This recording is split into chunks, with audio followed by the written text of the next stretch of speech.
I have realised that in order to live a productive and impactful life and contribute towards my father's legacy, I must seize every opportunity that comes my way. Carpe diem. Easier said than done, though. Life has its own way of throwing figurative punches. The onus is on us to see every challenge as an opportunity, as a chance to grow, as a lesson to learn, and as a part of life. When my attempts to study medicine were not successful, I took my late father's advice to pursue pharmacy, with the perception that the medical field was the only way to serve humanity. Cruising in my own world of endeavours, I stumbled upon my first experience of being made to feel like the other at a university tutorial when a young man ridiculed my hijab. You see, I never felt different growing up. Perth felt like home from the get-go, because home is where the heart is, and my heart was with my family. So I didn't feel different or strange. I felt like any other Aussie kid growing up in the northern suburbs of Perth, catching public transport to university and hoping to become a productive member of society. But comments like, "Go back to where you came from," or inferences to extremism forced me to feel like I didn't belong. So I started volunteering in the hopes that being part of the change, if I was seen to be spreading goodness in society, perhaps then I will be accepted as an equal member of this nation.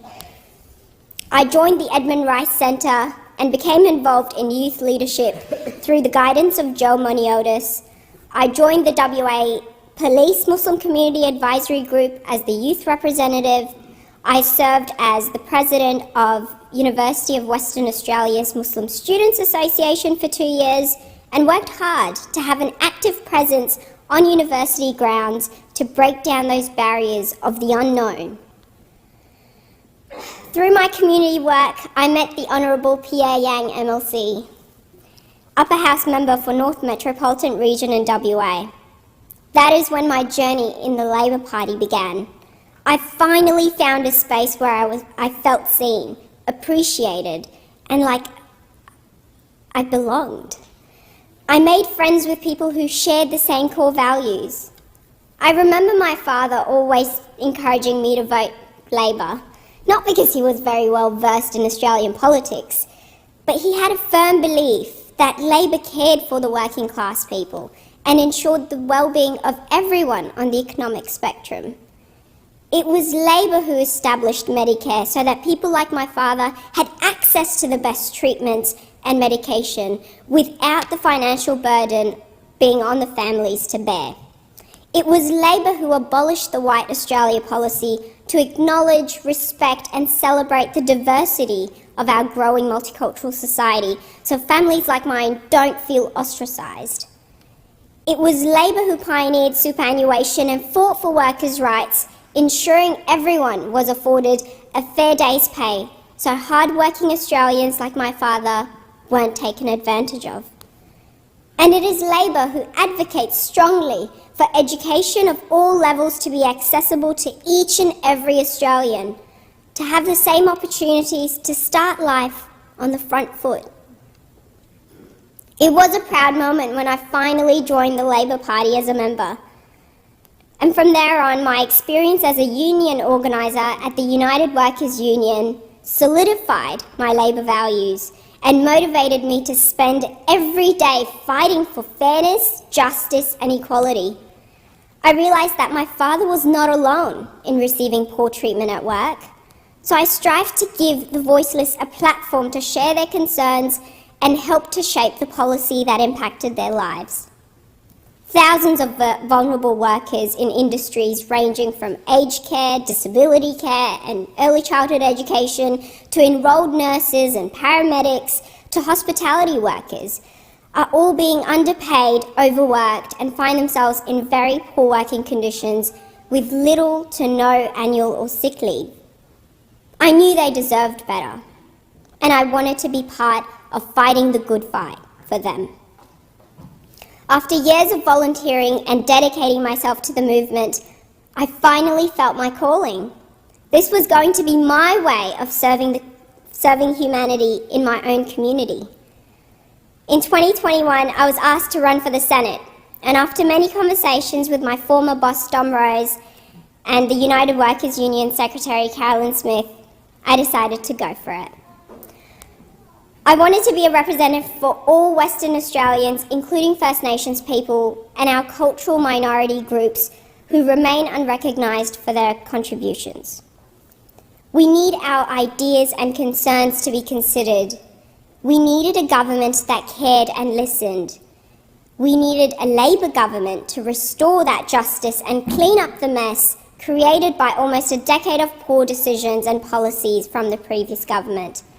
So as the daughter of a refugee who came to this land with dreams of a safe and better future, I gave myself that audacity to challenge the system and to see how far I would go, to see how much ground I could break, to see how much change I could initiate. I knew it wouldn't be an easy fight winning the third Labor Senate spot in WA. 1984 was the last time it was ours. But I gave it my best shot anyway, and worked hard on electing an Albanese Labor government. Only when the numbers started creeping in and the seat was in contention that I felt the responsibility weighing on my shoulders. I'm honoured to have been elected as the Senator for Western Australia. And here we are today, as I give my first speech celebrating 108 days since the election of a new Labor government, focusing on a better future for all. Australians elected representatives focused on tackling the spiralling cost of living, and we will make healthcare, childcare and housing more affordable. Australians showed us their appetite for a parliament that reflects our society, because you can't be what you can't see. Australians chose a government that values integrity, transparency, equality and fairness for all. I am proud to say that the 47th Parliament, under the leadership of our Prime Minister, Anthony Albanese, will focus on closing that gap, bringing the nation together and ending the politics of division. What a proud moment for Australia. What a proud moment to put hand on heart and call oneself Australian.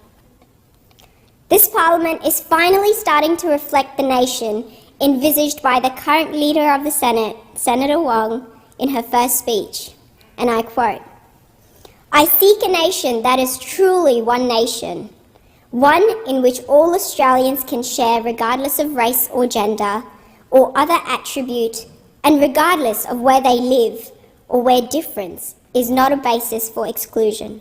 End quote. I am small in stature, but my potential is limited only by how far my determination will take me.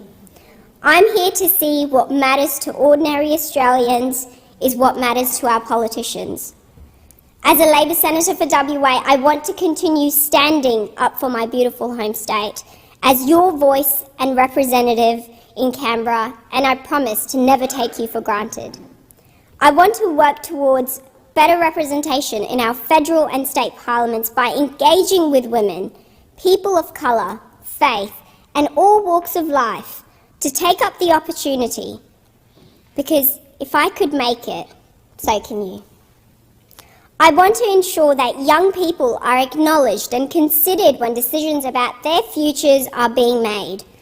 Inspired by James Charlton's book, "Nothing About Us Without Us," will be a slogan that I will embrace when advocating for accessible housing, education and employment opportunities for Australian youth.